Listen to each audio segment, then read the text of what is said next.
ठरलं नाही. मरण येणार म्हणून मी भिवून जाणार नाही.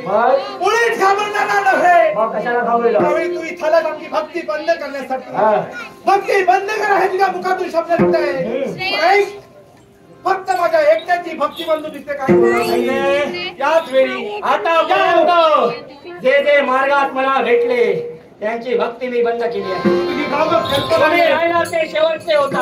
तुझी भ्रामक कल्पना आहे. बोलण्याचा अर्थ याच या विदर्भ नगरीच्या अरण्याच्या ठिकाणी असलेले एक वारुळ आणि त्या वारुळातून माझ्या शिव शंभू भोलेनाथांना जय जयकार जय जयकार आणि जय जयकार. माझ्या शिव शंभू भोलेनाथांची गोष्ट विदर्भ नगरी रस्त्यात अरण्य आणि त्या अरण्यात रस्त्याचे वारुळ आणि त्या वारुळातून शिवनामाचा जप होतो आहे. एवढी ताकद असते एवढे पराक्रम असतील. तुझ्या पराक्रमाने